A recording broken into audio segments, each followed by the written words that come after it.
Hey there, Susan Joseph. Quick video today on things you need to know to pass your home inspection.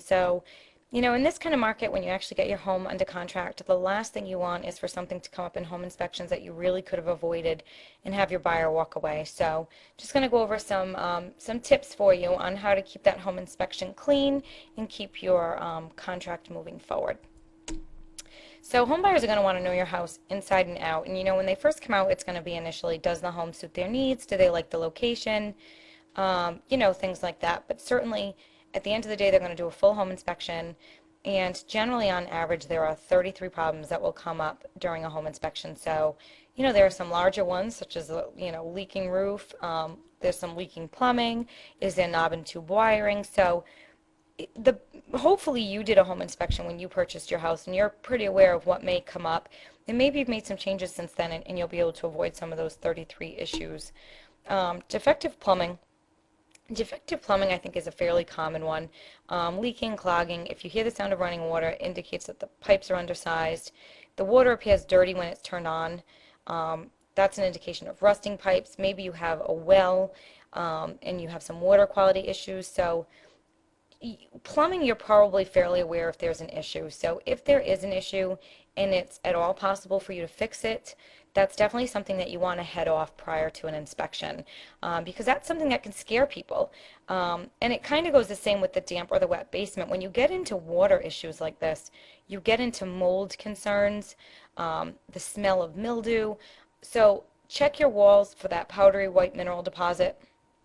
Um, I go into some and you can tell because there's a water line 4 inches above, the concrete floor all around. So you know that there's been water penetration.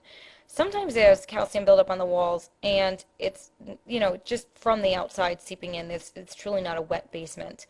Don't try to hide it. If you try to paint the entire basement concrete gray, people are going to know that you're hiding something. So be honest, disclose it. If you can fix it, do so.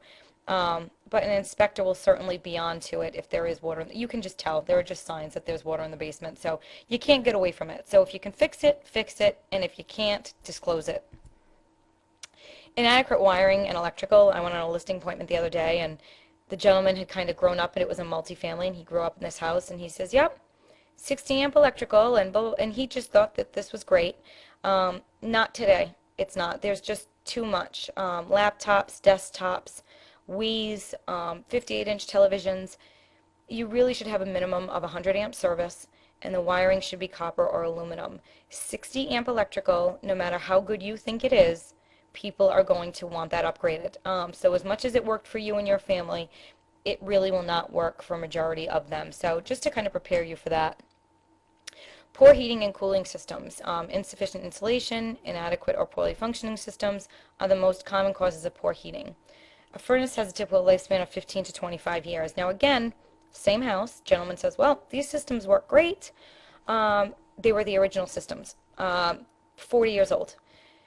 People are going to come in and know that that's going to have to be replaced sometime within the next several years, even if it's functioning okay today. So just prepare yourself for that. If you have an older heating system and you can't afford to replace it, get somebody out there, get it serviced, get it up to the highest efficiency that you can, especially today with heating costs being so high. That terrifies people. You need to make sure that you have efficient systems in place. And if they're older, get them serviced. It'll cost you a couple of $100.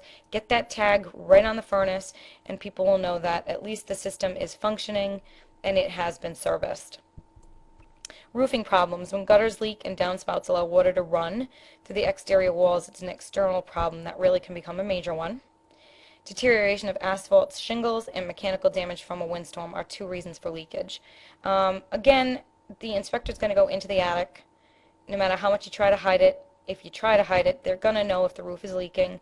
A lot of times you can get a roof patch, or you know what, sometimes if you can't afford to do it, you get an estimate on how much it would cost to either put another layer on or replace the damage, and you can kind of give it as a credit to the buyer. You can offer it right up front, be honest about it, say, you know what, we're having some problems with the roof, however, we're certainly willing to give you this much at the closing or credit you off the mortgage so that you can have it repaired. Damp attic spaces. The ridge vent becomes a major issue. We see that in about, it's not a major issue, but we see it very commonly. 50% of the properties that I inspect, or I have inspected with my buyers, have this issue. Not a major issue. Um, it could, depending on how much, dampness is in your attic, what you need for ventilation, if there's mold, that's a deal breaker. Mold can be a deal breaker. 99% of the time, if there's mold, the buyers will walk. It's intimidating. There's a lot of unknowns with mold. Go up there, check. If there's an issue, get it fixed, get it off the table. If someone sees mold, they will run. Trust me on that. So get up there, um, look around, make sure that you don't see any issues in your attic, and if you do, address them, because when you get into getting mold removed and everything, the price can just go up and up and up. So get up there and poke around and see what you got going on in that attic before you put that house on the market. Rotting wood, very common, especially up in the New England area where there's snow and there's rain. And, I know lately it's just been raining and raining. So, you have rot, around your garage doors, your window frames, your trim, decks, fencing. They're going to see if there's any, powder post beetles, if there's any, infestation. But again, if you just try to hide it by painting the wood, they're going to know. They're going to poke right through it. The wood's going to come right down crumbling. So just disclose it. Just say in the disclosure that there is some rotting wood. And again, if you can afford to replace it, it'll probably cost you a lot less to do it yourself than give a credit for this and go on the buyer's estimate. So very common. Either, disclose it, fix it, get it out of the equation. Structural and foundation problems. This is a tricky one, and it is what it is generally with this. You're going to just have to price your home accordingly if there are structural problems. So they're certainly going to investigate your foundation, the cracks and things, and see if they're major or if they're minor. And there's not a whole lot that you can generally do about this. So if you know that they're there, disclose them. If you find out about them, just try to work through it. Know that anyone who does a home inspection is most likely going to find them. And once you're aware of an issue in a home inspection, you do have to disclose that from that point on. So keep those things in mind if you bump into something major like a structural problem.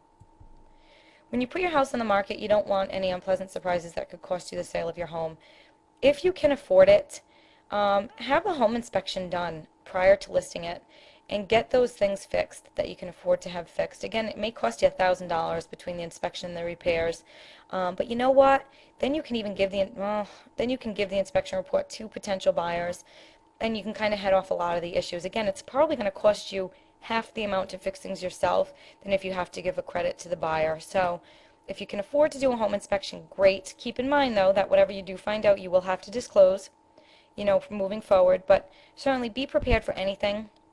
Some inspectors are tougher than others, and just try to work with whatever issues the buyer has, as if they're realistic, because the bottom line is most issues will come up in every home inspection. So that's it for today on home inspections. I'm going to leave it here. As always, I want you to feel free to call me if you need anything at all. 401-678-0576 is my cell.